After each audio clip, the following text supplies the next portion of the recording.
Steve Hill is lacing up his trainers, and taking plenty of spares, for yet another adventure. But this time he's hoping to leave a long-lasting legacy. The St. Joseph's RC Primary School deputy head is flying out to the home of long-distance running for the Uganda Marathon. But before he tackles the dusty heat of the East African 26-miler, he'll be helping out at a school, orphanage and hospital.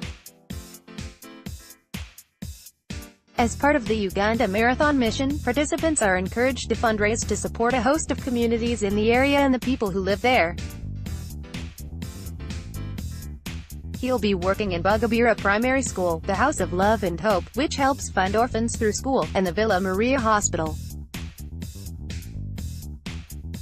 Steve will also be helping to organize Kids Run Wild, a sports day for around 300 disadvantaged youngsters, which will include football, running, egg and spoon races and face painting.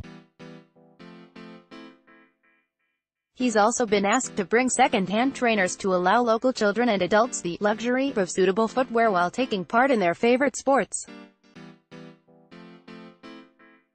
His appeal for the footwear has been overwhelming, he said, with Oldham running clubs, his pupils, parents, friends and family all donating.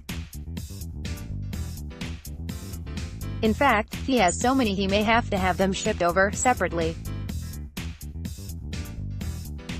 Steve flies out to the town of Masaka in the central region of Uganda on Saturday. He'll have a few days helping with the community projects and enjoying African hospitality before the race itself on June 4, when over 3,000 descend, including over 100 international athletes from across the country. Unlike anything he's ever done before, this run isn't about finishing times, but soaking up the atmosphere and meeting the locals as the route takes him through villages and jungle terrain and temperatures nearing 30 C.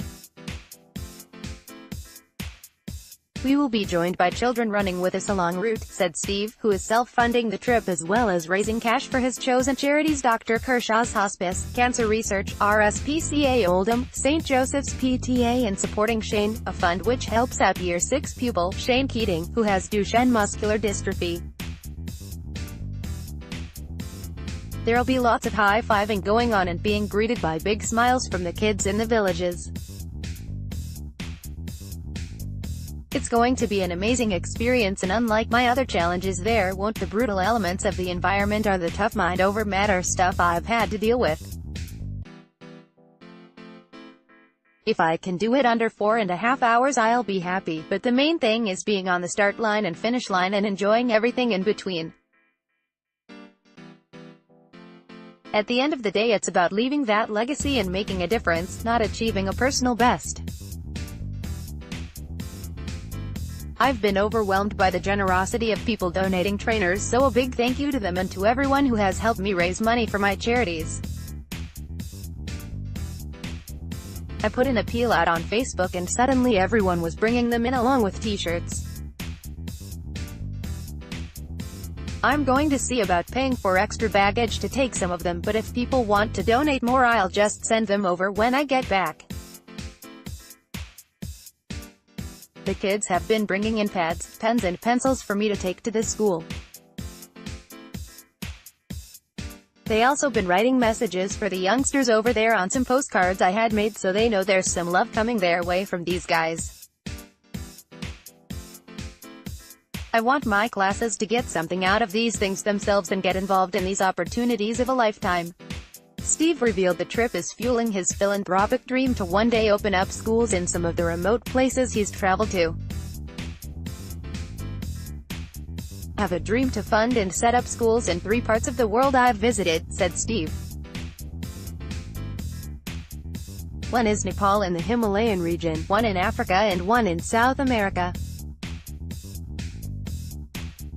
You just see what a difference education does for children who have nothing but appreciate everything. It would be a legacy I can leave behind, and I'd love for some of the children I've taught at St. Joseph's to come out and help me during their gap year or something. That's my dream for the future. When I retire, if you wish to donate trainers, you can take them to St. Joseph's RC Primary School, in Oldham Road, Shaw.